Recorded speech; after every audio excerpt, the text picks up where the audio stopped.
அனைவருக்கும் வணக்கம். Astro mind therapy அன்புள்ளங்கள் அனைவரையும் இந்த புதிய வீடியோவில் சந்திப்பதில் பெரும் மகிழ்ச்சி அடைகிறேன். இந்த வீடியோவோட தலைப்பு வக்ர சனியின் கொண்டாட்டம் திண்டாட்டம் ஆரம்பம் அப்படிங்கிற தலைப்பில் தான் பார்க்க போகிறோம். மீண்டும் தலைப்பை சொல்கிறேன். வக்ர சனியின் கொண்டாட்டம் திண்டாட்டம் ஆரம்பம் அப்படிங்கிற தலைப்பை தான் பார்க்க போகிறோம். இது வருகிற 27/7/2026 அன்று சனி பகவான் வக்ரம் பெறுகிறார். எதுவரைக்கும் வக்ரகதியில் பயணிக்கிறார் அப்படின்னா 10/12/2026 வரைக்கும், கிட்டத்தட்ட 4.5 மாதங்கள் அவர் வக்ரகதியில் பயணிக்க போகிறார். 11/12/2026 முதல் நேர்கதியில். அப்போ இந்த வக்ரகதியில் பயணிக்கிறதால என்ன மாதிரி பலாபலன்கள் இந்த 12 ராசிகளுக்கும் ஏற்பட போது, அவங்களுக்கான இந்த அறிவுறுத்தல்கள் என்ன அப்படிங்கிறது தான் இந்த வீடியோஸில் பார்க்க போகிறோம். இப்போ இந்த சனி பகவான் வக்ரகதியில் பயணிக்கிறாருன்னா அது சூரியனுடைய மூமெண்ட்டு படி அது வக்ரமாகும். அதை டீட்டெயிலாக ஜோதிட நுணுக்கங்களை ஜோதிட விதிகளை விட பலன்களை உங்களுக்கு சொல்கிறப்ப தான் நீங்கள் எச்சரிக்கையாக இருக்க முடியும். ஏன்னா லென்த்தி வீடியோவாக போகும். இப்போ இது வக்ரகதியில் 27/7/2026 அன்று பயணிக்கிறப்ப நான் என்னுடைய பல வீடியோஸில் சொல்லியிருப்பேன். என்னுடைய ஆஸ்ட்ரோ மைண்ட் தெரபி அன்புள்ளங்களுக்கு தெரியும். வக்ரகதியில் ஒரு கோள் பயணிக்குதுன்னாக்க அந்த ஜாதகரை ஒரு குடிகாரரை போல் பிஹேவ் பண்ண வைக்கும். குடிகாரர போலன்னு என்ன சார் இப்போ சொல்கிறீங்க, ஒன்றும் புரியல அப்படின்னா, நார்மலாக அந்த குடிக்கிறவங்கள பார்த்தீங்கன்னா தெரியும். நல்ல ஒழுக்கமாக நேர்மையாக ரொம்ப அப்படியே ஆச்சாரமாக பட்டக்கிட்ட போட்டுக்கிட்டுலாம் இருக்கக்கூடிய ஆளுங்க கூட, ரொம்ப அழகாக பணிவாக பேசக்கூடிய ஆளுங்க கூட குடிச்சிட்டா வேறு மாதிரி பேசுவாங்க, வித்தியாசமாக பேசுவாங்க.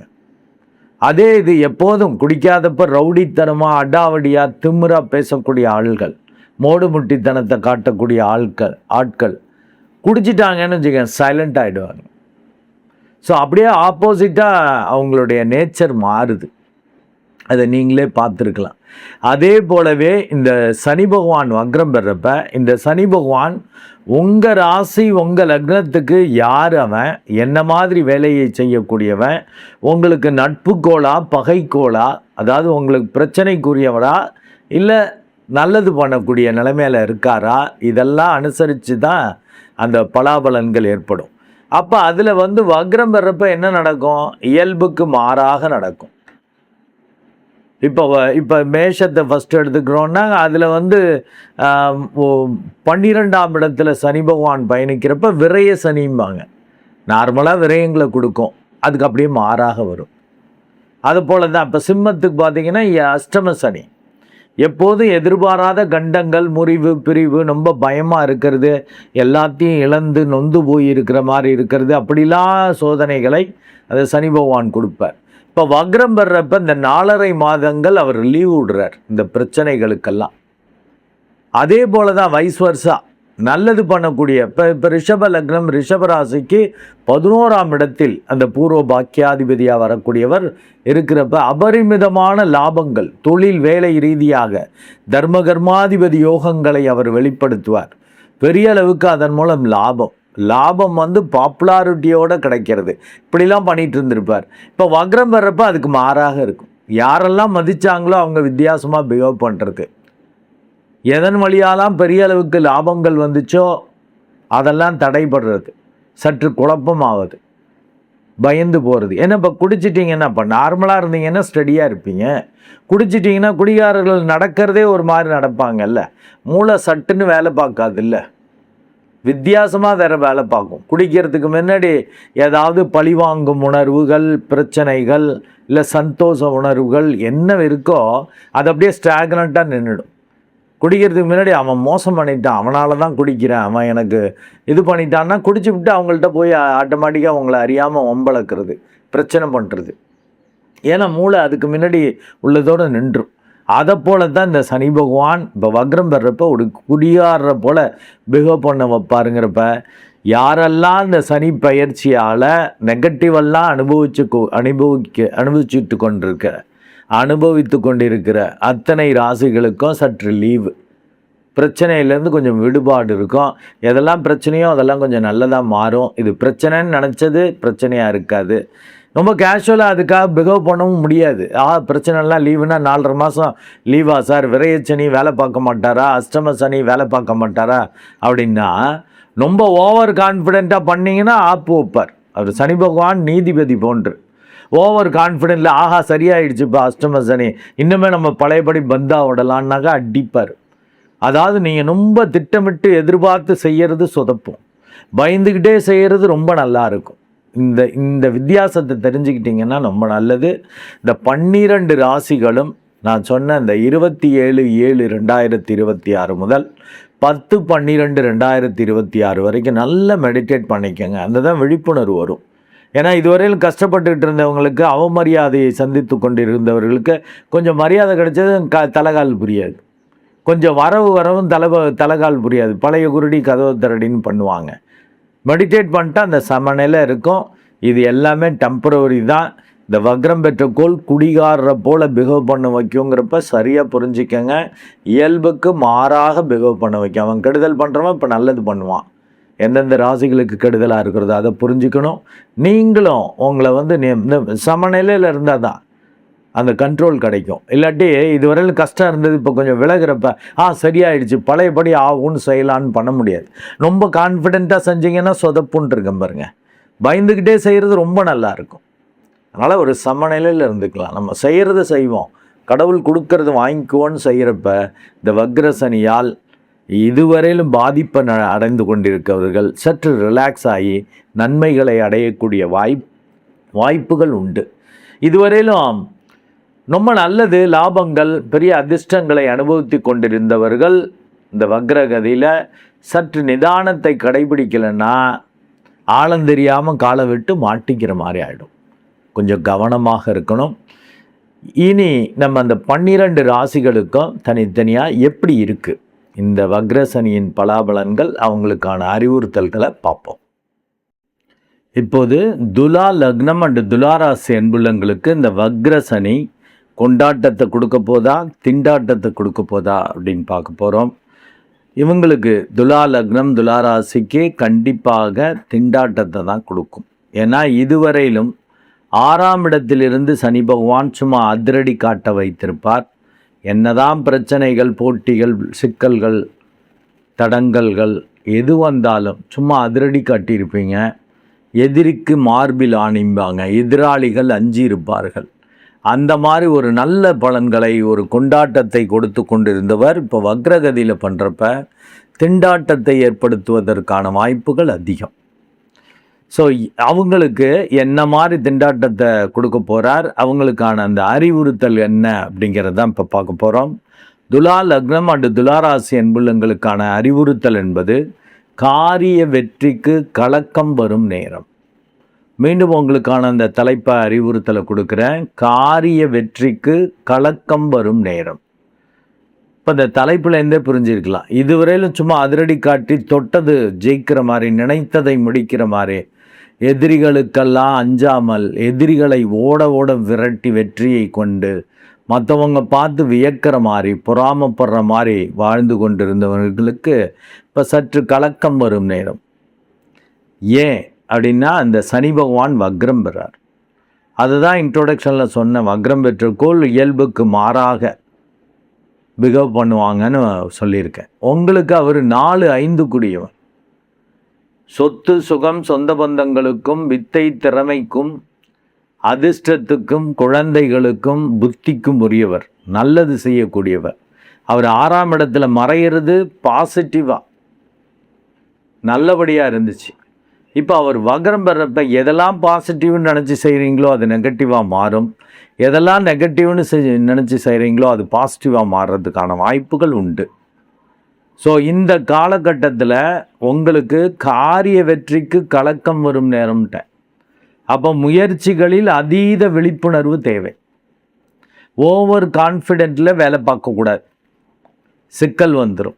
ரொம்ப தைரியமாக அசட்டு துணிச்சல், குருட்டு தைரியம் அப்படின்லாம் சொல்லுவாங்கள்ல, அந்த மாதிரி வேலைகள் பண்ணக்கூடாது.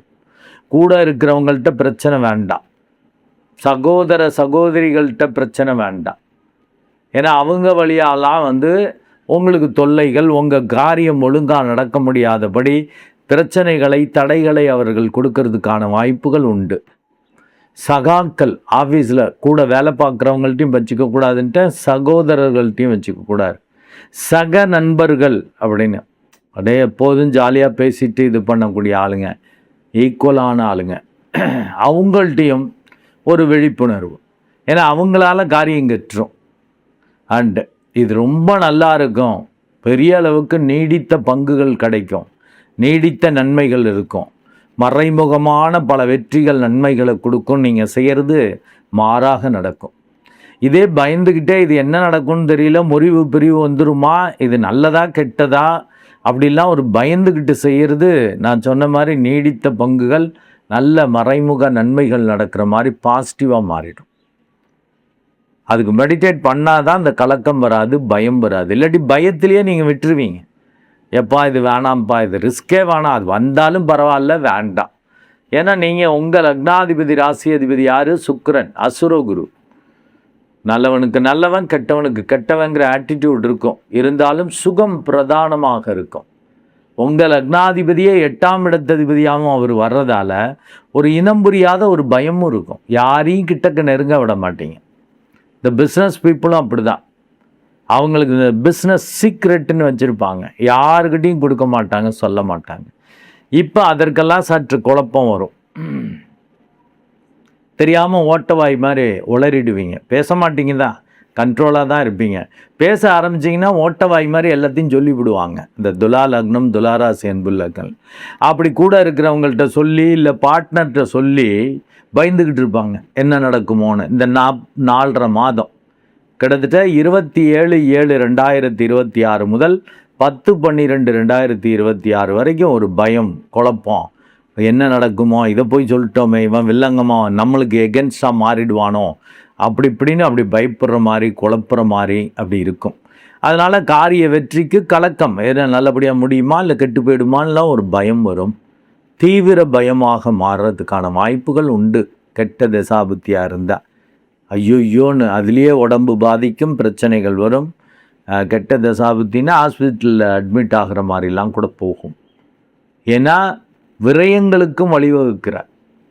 ஓரளவு நல்ல தசாபுத்தியாக இருந்தால் அந்த பார்ட்னர் வழியாக முறிவுகள், உங்கள் முயற்சி வழியாக பிரச்சனைகள் நடந்து விரயங்கள், வெற்றி அலைச்சல், வீண் விரயங்கள், இழப்புக்களை சந்திக்கிற மாதிரி ஆகிடும். பட் நீங்கள் இழப்பெல்லாம் ஆகிடுமோ அப்படின்னு பயந்துக்கிட்டு வேறு வழி இல்லையே, லைட்டாக கடவுள் மேலே பாரத்தை போட்டு அமைதியாக நம்மளால் செய்ய முடிஞ்சதை செஞ்சுருவோம். ரொம்ப ஓவர் கான்ஃபிடென்ட்டு வேண்டாம், அதிரடியும் காட்ட வேண்டாம், இல்லை பயப்படவும் வேண்டாம், முடிஞ்சதை செஞ்சுருவோம், கடவுள் கொடுக்கறத வாங்கிக்குவோம் அப்படிங்கிற லெவலில் நீங்கள் வேலை பார்த்தீங்கன்னா ஒரு திருப்தி, நிம்மதி, சந்தோஷம் வரும். ஏன்னா வக்ரம் பெற்றக்கோள் அப்படி தான் பண்ணுன்ட்ருக்கேன். நீங்கள் நினச்சதுக்கு மாறாக பண்ணும். அவர் என்னதான் சனி பகவான் உங்களுக்கு யோகாதிபதியாக இருந்தாலும் அவர் நியாயம், உங்கள் ராசியில் தான் உச்சமாவார். ஒரு நீதிபதி போன்று தராசு சிம்பலை வச்சுருப்பாங்க. அங்கே சனி பகவான் உச்சங்கிறப்ப அவங்களுக்கு வேண்டவங்க வேண்டப்பட்டவங்கலாம் இல்லை, அங்கே அந்த அறியாமைங்கிற மாதிரி. அறியாமைன்னா இவங்களா ப்ரிஜுடியூஸாக ஜட்ஜ்மெண்ட் கொடுக்கறதெல்லாம் கிடையாது. ஆஸ் பர் த ரூல்ஸ், சட்டம் என்ன சொல்லுது, சாட்சிகள் என்ன சொல்லுது, என்ன வருது, அதுதான் விருப்பு வெறுப்பு என்று நடுப்புற சொல்கிறது. அது கெட்ட விதமாக யோசிக்கிறப்ப தான் நீச்ச ஆளாக, திருட்டுத்தனமான ஆளாக மாறுவாங்க. சனி பகவான் 2க்கும் உண்டு. கீழ்நிலை மக்களையும் கொடுக்கும். நீதிபதினா அவ்வளவு அந்தஸ்தான சமூகத்தில், அவ்வளவு அந்தஸ்தான இது. அது மாதிரி உயர் இதையும் கொடுக்கும். சனி பகவான் யோகாதிபதியாக நல்ல வலிமையாக நல்ல பாவகங்களில் இருந்தால் அவங்கள உச்சத்துக்கு கொண்டு போகும், மக்கள் செல்வாக்கு மிக்கவர்களாக மாற்றும். துலா லக்னம், துலாராசி அன்புள்ளங்களுக்கு அது நடக்கும். அதனால தான் வியாபாரத்தில் பெரிய ஆள் ஆகிறது. ஒன்றுமே இல்லாத போனவர் பல 1000 கோடிகள் பிஸ்னஸ் வச்சுக்கிற மாதிரி பண்ணிடும். அது சனி பகவான். சனியை போன்று கொடுப்பவனும் இல்லை, கெடுப்பவனும் இல்லைம்பாங்க. ஸோ இந்த காலகட்டத்தில் நல்ல மெடிடேட் பண்ணிவிட்டு பெரிய ஒரு அடாவடி இது இல்லாமல் சமநிலையில் அப்படி பிஹேவ் பண்ணுறப்ப கண்டிப்பாக திருப்தி இருக்கும். மறைமுக பங்குகள், நன்மைகள் வெளியில் தெரியாமல் நீங்கள் பெரிய ஆள் ஆகிறது, நல்லது நடக்கிறது, இப்படிலாம் சூப்பராக இருக்கும். ஒரு இனம் புரியாத தைரியம் வரும். நீங்கள் வாண்டடாக ஓவர் கான்ஃபிடென்ட்டில் குருட்டு தைரியத்தில் செஞ்சீங்கன்னாக்கா பயம்தான் வரும். முயற்சிகளில் தடை வரும், காரிய வெற்றிக்கு பங்கம் வரும், அதான் கலக்கம் வரும்ட்ட. நல்ல மெடிடேட் பண்ணிக்கங்க, அப்போ சமநிலை வந்துடும். நல்ல தசாபத்தி இருந்துச்சுனாக்கா இந்த 4 மாதம் என்னதான் திண்டாட்டம் வந்தாலும் அந்த தசாபத்தி நல்லபடியாக உங்களுக்கு ஏற்றி விட்டுரும், உங்களை நல்லா டெவலப் பண்ணிடும். அது எந்த தசாபத்தி என்ன மாதிரி காரியங்கள் இருக்கோ அதில் பெரிய அளவுக்கு நன்மைகளை கொடுத்து இந்த சின்ன கெடுதல்கள் பிரச்சனைகள் பெருசாக தெரியாதபடி கரைஞ்சி போகிற மாதிரி போயிடும். இதே கெட்ட தசாபுத்தியாக இருந்தால், தசாபுத்தியும் சரியில்லை, ஏன்னா தசாபுத்தி தான் 75%. இது கோச்சார ரீதியான பலன்கள் 25%. அதுவும் இப்போ காரிய வெற்றிக்கு கலக்கம் வர்ற மாதிரி பிரச்சனை வர்ற மாதிரி இருக்கிறப்ப ரொம்ப டேமேஜ் ஆகிடும். இந்த காலகட்டத்தில் ரொம்ப நிதானத்தை கடைபிடிக்கணும். உங்களுக்கே தெரியும் நல்ல தசாபுத்தியாக கெட்ட தசாபுத்தியான கடந்த 5-6 மாதங்களாக என்ன மாதிரி பலன்கள் வந்திருக்கு, 5-6 மாதங்களில் நீங்கள் நினைத்தது எப்படி நடந்துச்சு, ரொம்ப மனம் நொந்து போகிற மாதிரி நெகட்டிவாக விரயங்களாக இழப்புக்களாக வந்துச்சுன்னா அது கெட்ட தசாபுத்தி தான். அப்போ ரொம்ப எச்சரிக்கையாக இருக்கணும். இந்த 4.5 மாதங்கள் எந்த முயற்சியும் செய்ய வேண்டாம், யாருக்கிட்டையும் முறிவு பிரிவும் வேண்டாம், பெரிய அளவுக்கு ஏதாவது செலவு பண்ணி ஏதாவது பெருமைக்காக நன்மைக்காக அதாவது புகழுக்காக ஏதாவது செய்கிறேன்லாம் செய்ய வேண்டாம். இந்த 4.5 மாதம் அமைதியாக நல்லா மெடிடேட் பண்ணிவிட்டு ரொம்ப அவசியமான விஷயங்கள், அன்றாட விஷயங்கள், சாதாரண விஷயங்களை செய்து கொண்டு அமைதியாக இருக்கணும். மேஜர் வேலைகள் செய்ய வேண்டி இருக்குதா, வேறு வழி இல்லையா, தசாபுத்திலாம் பார்த்துக்கங்க.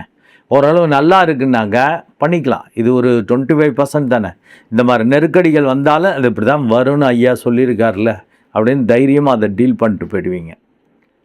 நல்லா மெடிடேட் பண்ணிக்கங்க, அதீத விழிப்புணர்வு வரும். ஈவன் கெட்ட தசாபுத்தியாக இருந்தாலும் சமநிலையில் மெடிடேட் பண்ணிவிட்டு சமநிலையில் நீங்கள் பிஹேவ் பண்ணுறப்ப பெரிதாக கலக்கம் வராது. அந்த கோள்களே பெருசாக கெடுக்க முடியாதுன்னு பல வீடியோவுக்கு சொல்லியிருப்பேன். நல்லா மெடிடேட் பண்ணிக்கங்க. துலா லக்னத்துக்கு அவர் யோகாதிபதி தான், சோதனைகளை கொடுப்பார், அவ்வளோதான். அது கூட உங்களை சாதனையாளனாக மாற்றப் போகுதாங்கிறது உங்கள் தசாபுத்தி நிரூபிக்கும். நன்றி அன்புள்ளங்களே, மீண்டும் ஒரு நல்ல வீடியோவில் உங்களை சந்திக்கிறேன். அதுவரை உங்களிடமிருந்து வணக்கம் கூறி விடைபெறுவது உங்கள் அன்பு டாக்டர் அருட்குழந்தை ஆறு கணேசன். நன்றி, வணக்கம்.